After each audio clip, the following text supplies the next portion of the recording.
En décembre 2020, Aurélie Touron nous a livré son ressenti sur son premier 360 feedback individuel.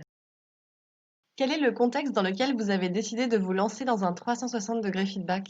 Aurélien, le créateur et le dirigeant toujours actuellement de l'agence, souhaite me faire monter en responsabilité et qu'on co-dirige l'agence. Alors, c'est un super projet, c'est un projet qui m'intéresse énormément, mais il y avait une première question à laquelle j'avais besoin de répondre moi, c'était de savoir est-ce que j'ai les capacités, les compétences, voilà.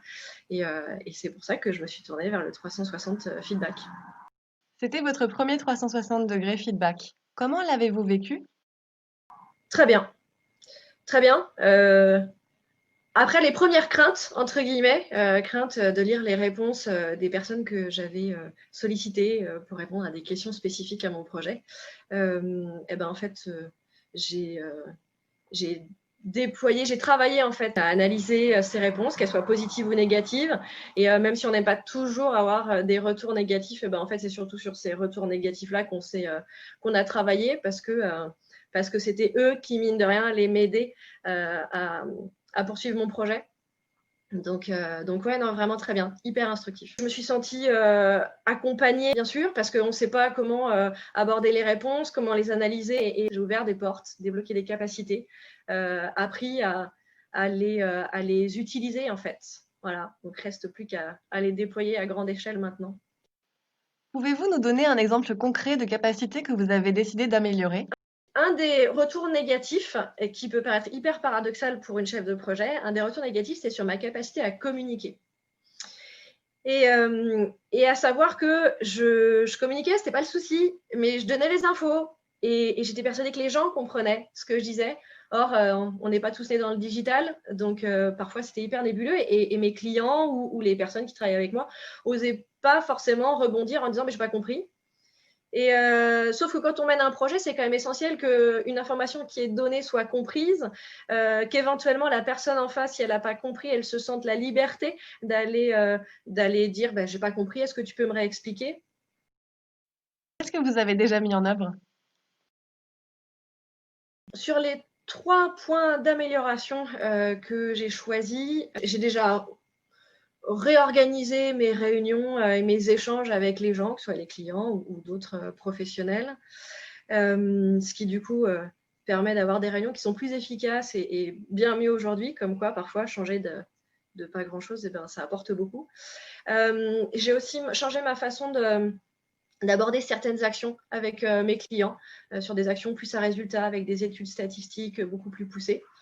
Et puis, ce qui était vraiment très important pour moi sur mon projet futur, c'était aussi d'apprendre à lâcher du détail, parce que c'est pas toujours simple quand on a les deux casquettes chef de projet, qui est mon ADN à la base, et qui est hyper lié au quotidien, à l'opérationnel, et tendre vers de la co-direction. C'est vrai que c'est compliqué de parfois se libérer suffisamment de temps de l'urgence du quotidien pour réfléchir à la stratégie qu'on veut suivre.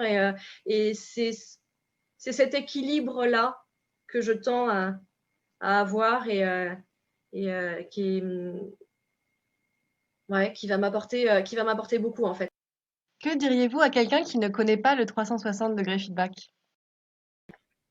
Que c'est une découverte de soi.